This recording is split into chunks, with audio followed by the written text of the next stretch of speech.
Assalamualaikum warahmatullahi wabarakatuh. Kami dari kelompok 3 dalam video kali ini akan mempresentasikan tentang apa itu Al-Makki dan Al-Madani.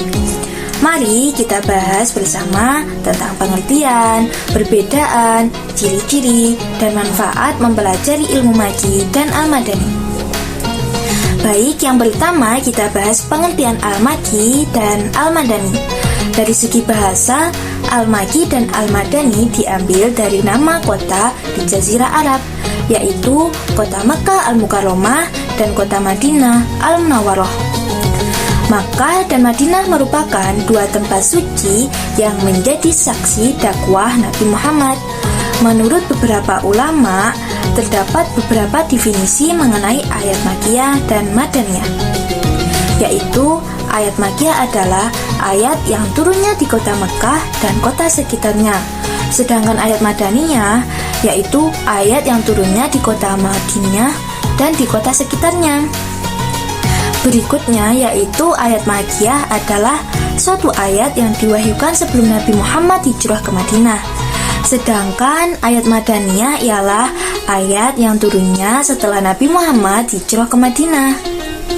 Lalu ada yang mengatakan istilah yang dinamakan Makkiyah ialah suatu ayat yang turunnya diperuntukkan kepada masyarakat kota Mekah. Sedangkan istilah Madaniyah ialah suatu ayat yang turunnya diperuntukkan terhadap masyarakat kota Madinah. Lanjut ke perbedaan Al-Makki dan Al-Madani. 1. Waktu turun. Al-Makki itu diturunkan sebelum Nabi Muhammad hijrah ke Madinah. Walaupun turunnya ayat ini di kota Madinah, tetapi tetap dianggap sebagai ayat Makkiyah. Al-Madani itu diturunkan setelah Nabi hijrah ke Madinah. Walaupun ayat itu turun di kota Mekah, tetapi tetap dianggap sebagai ayat Madaniyah. Yang kedua, fokus utama.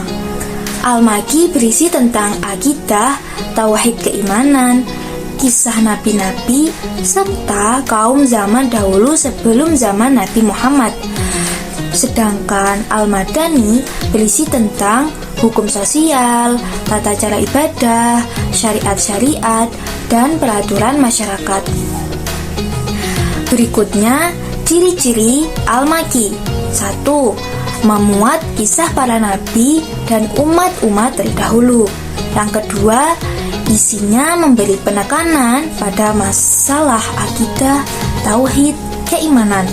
Yang ketiga, pembukaan surah berupa huruf tahajji atau huruf yang terpisah-pisah seperti alif lam mim, qaf, shad, alif lam mim ra, nun.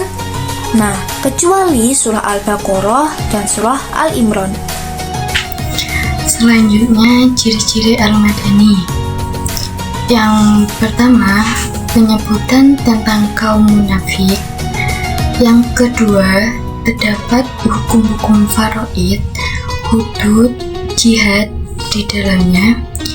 Yang ketiga, membahas tentang ahli kitab, yaitu orang-orang Yahudi dan Nasrani. Kemudian, manfaat-manfaat mempelajari ilmu Madani dan Al-Makki. Yang pertama, ilmu ini bisa digunakan untuk membantu menafsirkan Al-Quran. 2. Dapat mengetahui penurunannya surah dan bisa mengetahui proses dan tahapan suatu hukum dari situasi yang satu yang lainnya. Yang ketiga, mengetahui urutan ayat yang diturunkan pertama kali sampai ayat yang turun terakhir kali. Kesimpulan dari materi ini adalah Makkiyah dan Madaniyah merupakan kajian tentang kronologis turunnya ayat-ayat Al-Quran.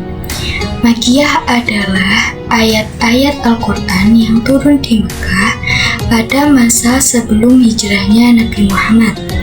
Dan Madaniyah ialah ayat yang diturunkan di Madinah di masa setelah Nabi hijrah. Keduanya memiliki ciri-ciri khusus. Contohnya, ciri-ciri Makkiyah ialah terdapat tanda as-sajadah pada akhir ayatnya. Bentuk ayatnya dominan pendek dan membahas tentang ketauhidan, kisah para nabi, rasul, juga umat terdahulu. Sedangkan Madaniyah dicirikan dengan ayatnya mengandung pembahasan tentang hukum-hukum seperti hukum sosial, politik, dan faraid. Itulah penjelasan Al-Makki dan Al-Madani materi yang kami bawakan. Assalamualaikum warahmatullahi wabarakatuh.